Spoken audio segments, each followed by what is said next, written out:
Hello guys, welcome back to this channel. In this today's video, I'm going to show you how you can make the purple egg in Heartopia game Easter update.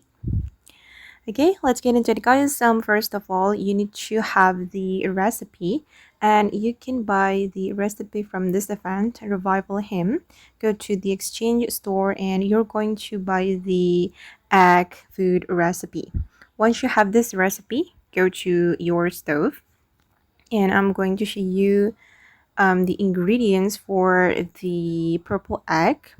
Okay, we're going to use the original egg recipe and we're going to replace the milk with grape so it can create the purple egg. Okay.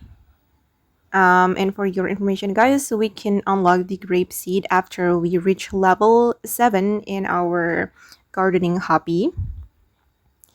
So if you don't have the grape, it means that you can't make this purple egg. Okay, done. I've just made the purple egg with grape. Okay guys, and that's how we can make the purple egg in Heartopia game, the Easter update. I hope this video will be useful for you. Thank you so much for watching and bye.